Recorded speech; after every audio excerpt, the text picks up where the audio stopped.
there's a lot of talk about lifting the houses up, but you might lift them up a metre this week or this year, and then 10 years' time, you might have to lift another metre. So we've got to, everything we do has to be resilience for the future. And so we're looking at everything. We're talking to the guys from Edgecombe, that they've mapped out some alternatives for the river, for channel, because where you think the channel should go, everyone's first thing they said, we should chuck a channel through where the river broke. But what that would do would just be pour the water into Wairoa and flood a hell of a lot more homes and the main street. So there's a lot of work, channels that go around the outside of town, around the left-hand side. But, man, that river's got a mind of its own, and I don't think you're going to tell it to go one way if it wants to go another. And it's just the force of that water is just inconceivable. It's just like you go into these homes, a freezer full of food would be tipped upside down. Like, how the hell does that happen? And it's just like a lot of the homes that got in, and even though it was all sealed in there, turbulent. And people were saying they thought, oh, no, they're right. And then it would start flying through little holes in the walls. And it's just, I don't know. That's our big part of our resilience moving forward. So we've got obviously response, recovery, and resilience, big one. It's like the road to Napier. I don't think it can go up around Devil's Elbow again. It's got to go somewhere that's going to be fit for purpose in the future. It's just, everything we do now, and we're all to blame for this country we're good at just putting patches on things. And, you go to Australia, they do some magnificent jobs of fixing things up. You go to Japan, for goodness sake, look what they do. And maybe we need to look at countries where they have monsoons that come through and just see how they deal with their water in these events. And you talk to these people. One, Takatimu Mirai, that's the Paramount Mirai of Kananunu. It's been there forever. That's a historic site where the Takatimu Hawke came up and landed. So that's never going to move in 1,000 years. A lot of these people live on land that's been in their family for thousands of years. It's going to be so hard to move people. Some people might decide to say, hey, we've been through this twice now, Cyclone Bola, and now we don't want to do it again. But that's a hard call. I just don't know how you do that, because that land is part of them as well. As with any, my farm's the same. I don't want excuses that they can't pay us. I don't want them to say, oh gosh, you moved all that silt from around those houses. You should have waited till we gave you the green light. If I'd waited for that, we'd still be waiting. And I went and walked those streets, Andrew, and I could see those people needed help now. They were on the first or second day. That second day when I got in, they were feeling like a state of helplessness, that they had no one helping them. So I just made the call. I just said to them, right, put your rubbish out the front. We're picking it up. And then the deputy mayor and myself said, right, we're going to organise a volunteer group. So we just put it out there, and we got people coming in. We had QRS coming in. And so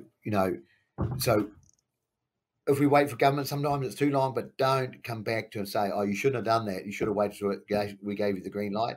That ain't going to work with me. And we need money, and more money. And I know they are complete. Look, and my hearts go out to down in Esdale and Pukitup, up to Auckland, Gisborne, Tairāwhiti. And I know, but we've just got to help these people. So in our recovery, we're coming with, we need money. Like, we've got $1 million we've raised ourselves in the our recovery fund. There's no government money in that at all. So we need it. I love the government. Look, the lotteries thing, I'd love to see what's going to come out of that. That's a great initiative, but I just worry that the government said, well, we've dropped $1 million the first couple of days. The minister said in the Hawke's Bay Recovery Fund. I said, look, that's fine, but our population is small compared to the rest of Hawke's Bay. We might get 30 grand out of that. I said, we need it here. So we're going to have our own plan. We're feeding up to either Hawke's Bay or Tairāwhiti. We've just got to work out, at the moment, the road's munted to Hawke's Bay.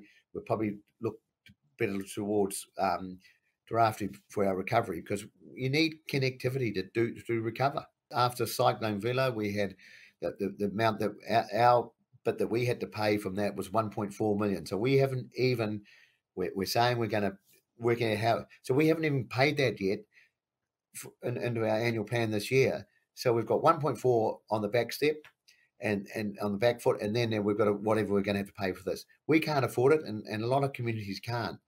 And local government gets a real bad rap sometimes, but the bad rap is, and I'm going to put that back to the government and everybody, is we don't have enough money. We can't write checks like they can. We have a limited rate base, and the government honestly needs to start really understanding the importance of localism, but how we need more money just to operate. And don't criticise us. Look, walk in our shoes for one day, and see how hard it is. When it comes to annual plan or long-term plan, that's the hardest job, because people don't like to pay rates, and they can't understand why our rates should go up, yet everything else around them's going up: power, insurance, fuel, everything you do. But people seem to want to hold local government to account that rate increase should only be 1%, 2%, or 3%. Well, I'm sorry, it can't be. We've got to now, and we need support from the government to say, hey, come on, what you pay for rates is actually, you're getting a hell of a lot more than you think you are. My biggest thing is to get those people into warm homes, away, getting into their own independence. And like I said before, waking up in a bed in their own home or in their own independence, because, I love my family, I love my friends, but man, I couldn't live with them all, and that's what they're doing. It's as simple as that. Yeah. So homes, just getting these homes, and we've just got, look, with the only road into Wairoa that we can bring transportable homes in is via Gisborne. There's a big railway bridge across the road. I'm going to be working with Keyrail, but I'll tell you what, it's going to be such a hard job. I want can-do people. We're going to have to lift that bridge off. There's no railway. I don't think there's ever going to be a railway up this way ever. The railway lines are munted, completely munted everywhere you see. You see railway lines doing big U-turns now, one sitting on top of the other. It's just, so we've got to make some decisions about what we need and how we can do this quick. And I want can-do people, not people who say we can't do. I'm confident this community will recover and we'll help each other, but we need money. We've had the food, we've had honestly, Andrew, that we are in a great country. We've had support from all over the country, people paying for helicopters themselves, flying stuff into us, and that, just amazing. We've got, one of my councillors flying up to Auckland to come back with a whole truckload of furniture to store, so when we're ready, we can help people out. Just all these sorts of things, just amazing. The iwi have come together, just incredible. They led the charge with us from the start. But the government, we just need some reassurances now. And my biggest thought has been, they're with us now, but they might not be with us in a week or two. And God help us, that can never happen.